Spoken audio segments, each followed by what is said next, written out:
यीशु, फेंको इसे।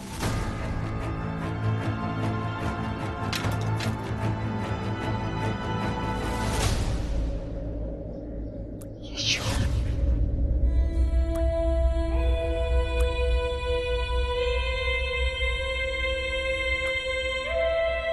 यीशु का खून बहा, ईश्वर की संतान का खून बहा। यीशु का खून बहा, ईश्वर की संतान का खून बहा।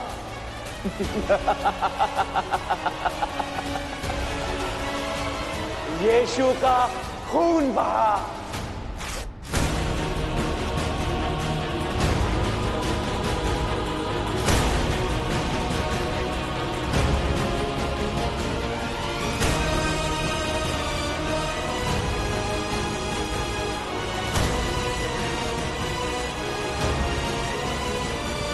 रवि गुरुजी, दोपहर हो गई है, आपका समय समाप्त हुआ। अगर इन बर्तनों में भोज के लिए खाना हुआ तो आप बच सकते हैं, अन्यथा मुझे सम्राट के आदेश अनुसार आपका वध करना होगा।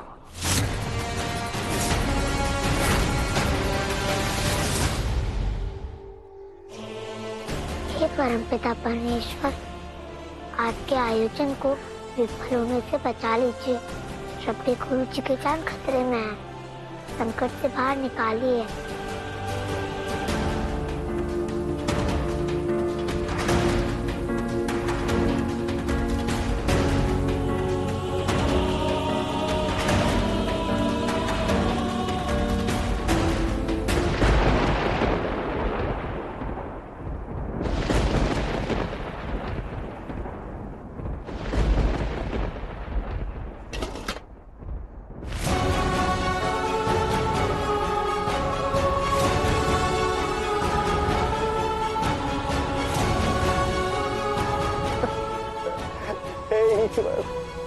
क्या सच में मेरा अंत इतना करीब आ गया है? कोई तो होगा इस पृथ्वी पर जो मुझे इस संकट से बचाएगा।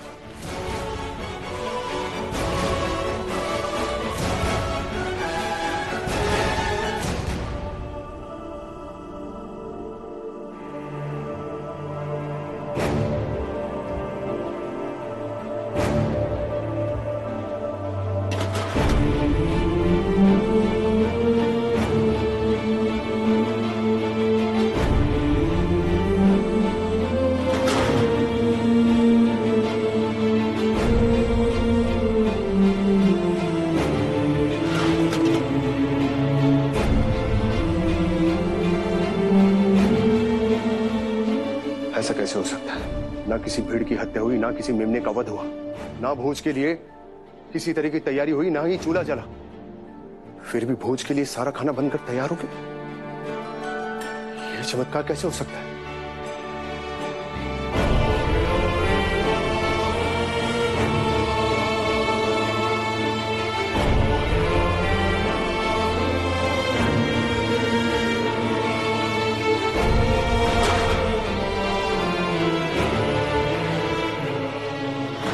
ये कैसे संभव है? बिना पकाए भोजन अपने आप कैसे बन गया? ये तो चमत्कार हो गया।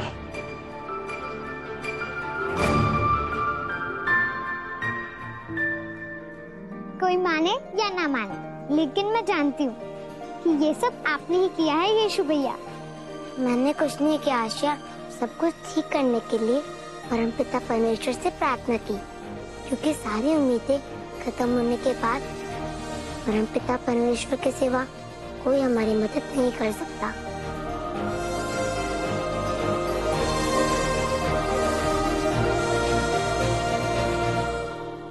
अगर आप बुरा ना माने तो हम भोजन शुरू करें। सब लोग इंतजार कर रहे हैं और उन्हें भूख भी लग रही है।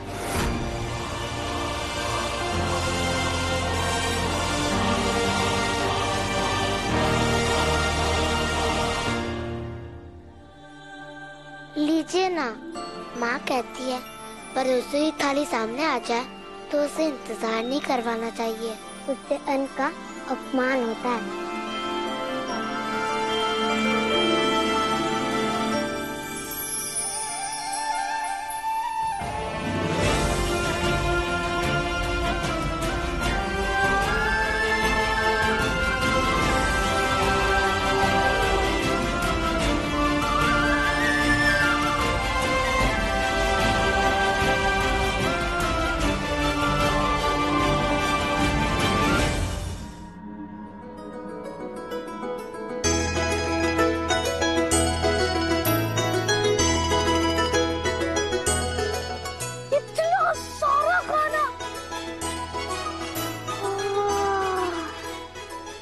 अच्छी खुशबू आ रही है यीशु।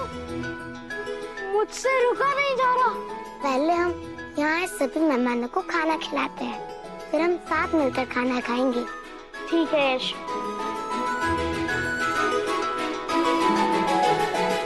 यीशु को बुला कर लाओ नीमा। एक वही है जो तुम्हारे पिताजी को बचा सकता है। मुझे नहीं पता कैसे, लेकिन यीशु ही अब बस हमारी आखिरी उम्मीद है।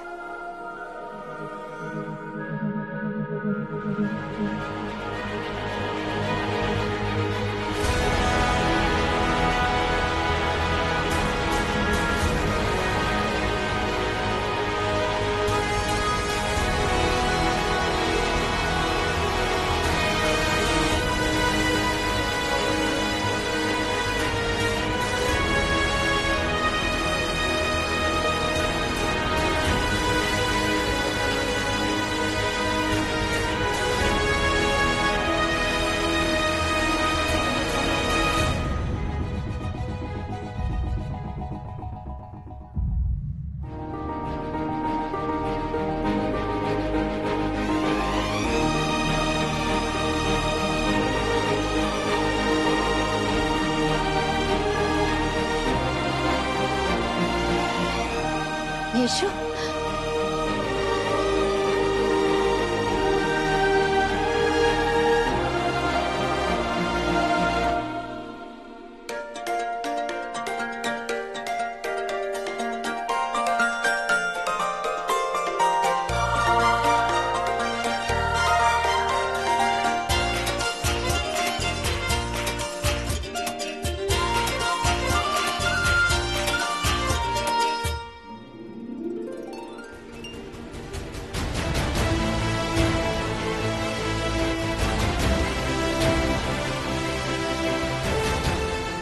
धन्य है आप ईश्वर, और धन्य है ईश्वर की संतान यीशु।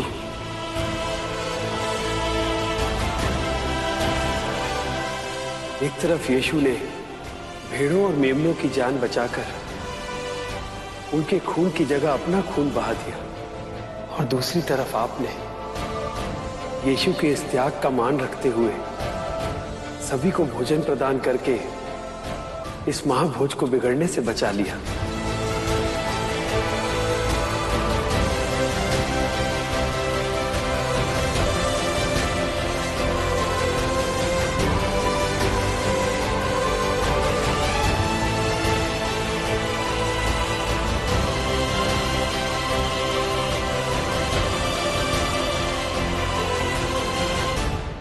अपनी आंखों पर यकीन नहीं हो रहा।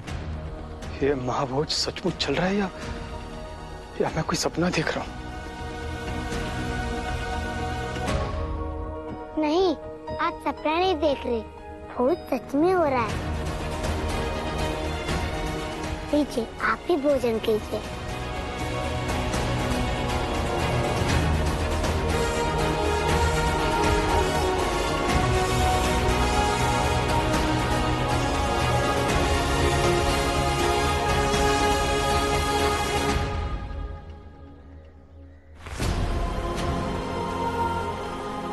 ये तो बहुत ही स्वादिष्ट है। ऐसा अनोखा स्वाद तो मुझे आज तक किसी भोजन में नहीं मिला। यही मैं क्या खा रहा हूँ? मात खा रहे हैं आप गुरुजी। मेरा मतलब है करामात। करामात ही तो हुआ आज, फिर भोज भी तो करामाती ही होगा ना।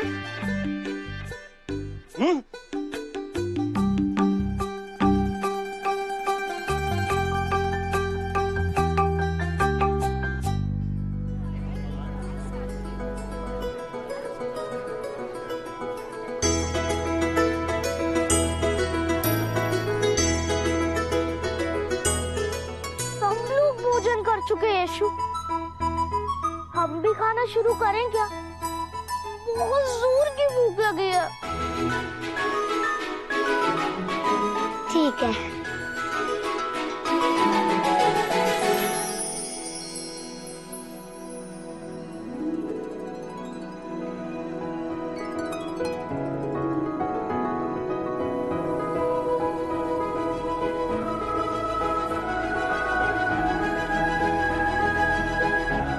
मैं खिलाती हूँ।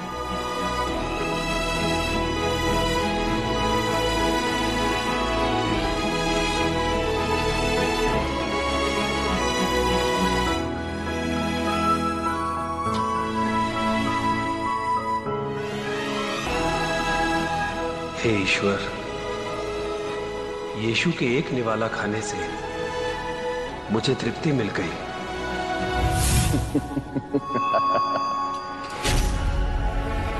कमाल है देवदूत, खाना यीशु खा रहा है और तृप्ति तुम्हें मिल गई। शैतान, इस एहसास तक तुम कभी नहीं पहुंच सकते और ना ही इसे समझ सकते हो कि जब कोई यीशु को प्रसन्न करता है, उसे खाना खिलाता है या फिर किसी भी प्रकार का सुख देता है, तो मेरा मन अपने आप ही प्रफुल्लित हो उठता है, जैसे यीशु की खुशियों में से एक टुकड़ा मुझे मिल गया हो।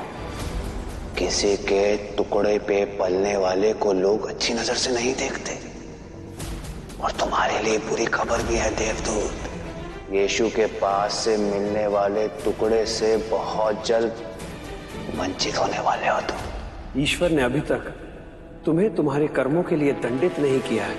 इसका यह मतलब बिल्कुल नहीं है कि तुम्हारे बुरे कर्मों को भुला दिया जाएगा।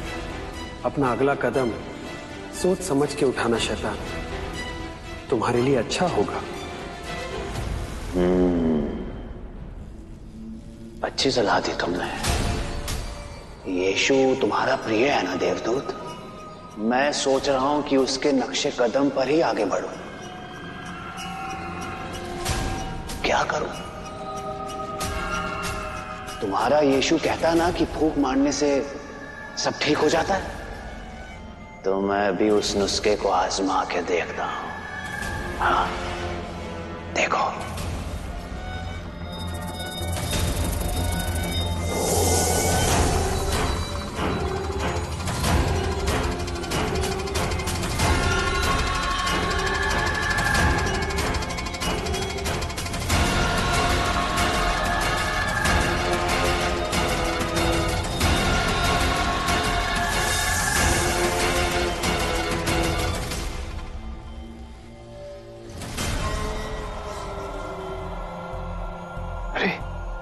ये ईश्वर के सामने जलता हुआ दिया कैसे बुझ गया?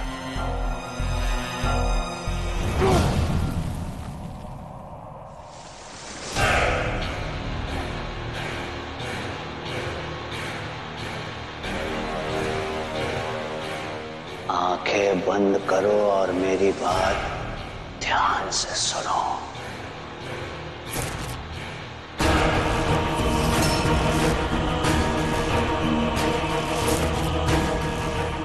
समझ गया, अच्छी तरह से समझ गया कि अब मुझे क्या करना है।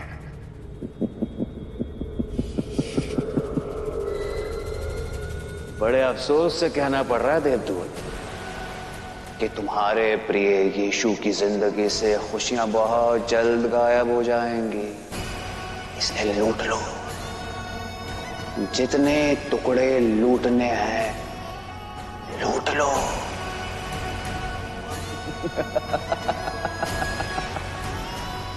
लूट लो देवदूत, क्योंकि इसके बाद सब खत्म हो जाएगा।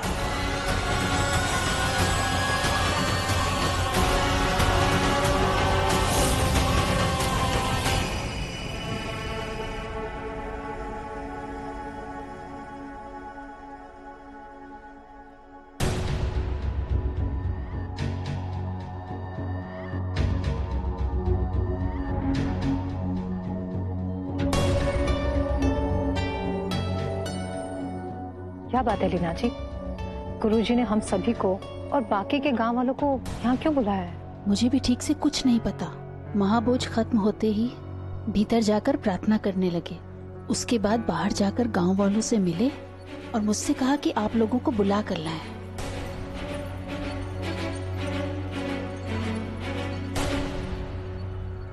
ठीक है।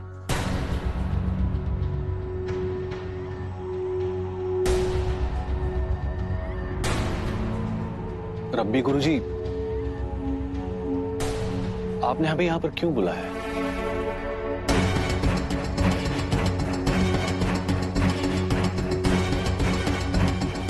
जैसा कि आप सभी गांव वाले अच्छी तरह से जानते हैं कि आज मैं मौत के मुंह में जाते हुए बाल बाल बच गया।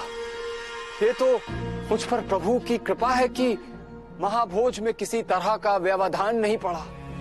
पिछले कुछ दिनों में हमारे गांव को जिन मुसीबतों का सामना करना पड़ा, मैं उस पर आप लोगों का ध्यान केंद्रित करना चाहता हूं। याद कीजिए उन घटनाओं को। याद है आप लोगों को यीशु का पौधा काला पड़ गया था।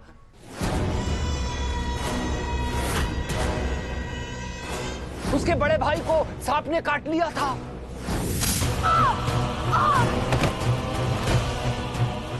उसकी छोटी बहन की क्या हालत हुई थी, याद है ना आप सब लोगों को? और कल रात कसाईयों के कहने के अनुसार शेरों ने हमला कर दिया था। शेरों ने हमला। आप लोग एक बात बताइए, एक के बाद एक ऐसी घटनाओं का होना कुछ संयोग की बात तो नहीं है, परंतु इसमें हमारे यीशु का कोई कसूर नहीं है। ना ना ना, कोई कसूर नहीं है। मुझे लगता है हमारे गांव के ऊपर शैतान का साया है।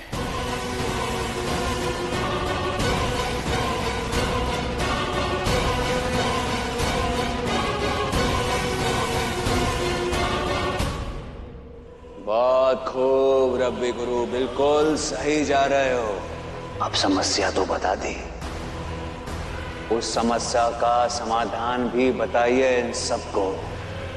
इन सारी समस्याओं से मुक्ति पाने का एक ही समाधान है मेरे पास। मुझे ईश्वर ने स्वयं ध्यान में आकर मार्गदर्शन दिया है। उन्होंने कहा है कि गांव से कुछ कोस दूर तो हमारे पुरखों का पुराना मंदिर है, वहां जाकर पूजा करनी होगी। गुरुजी, आप बताइए हमें कि जब आप पूजा के लिए जाएंगे तो हमें क्या करना होगा? असली बात तो यही है कि मैं इस पूजा के लिए नहीं जा सकता। गांव द्वारा चुनी गई कोई पवित्र और धर्मपरायण महिला ही इस पूजन के लिए जा सकती है। और खुशी की बात यह है कि ईश्वर ने इस नेक कार्य के लिए खुद यीशु की मां मेरी को चुना है।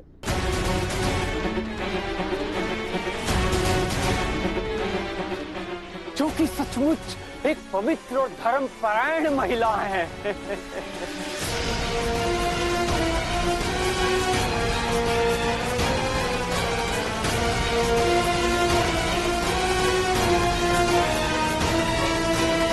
पूरे गांव वालों की उम्मीदें आपकी हां पर टिकी हुई हैं।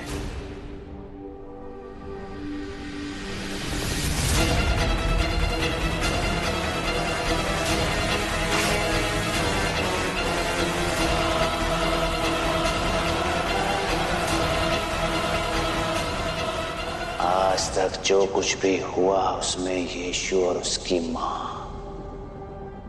हमेशा एक साथ थे।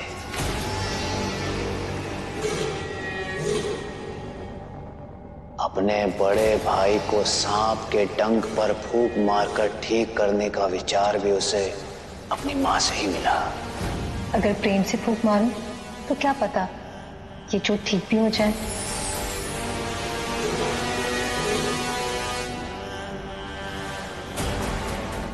और आशिया के मामले में भी मैरी ने यीशु को आशिया को खुश रखने की सलाह दी। और आज जब यीशु का खून बहा तब भी मैरी उसके साथ थी। अगर मुझे यीशु से जीतना है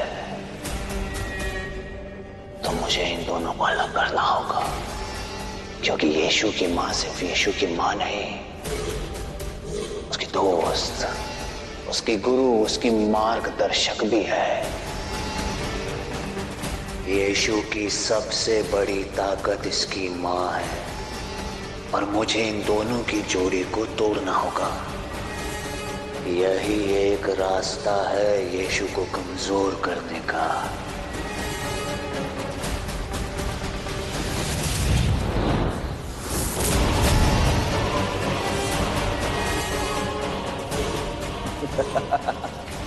मजा आएगा। शैतान को बहुत मजा आएगा।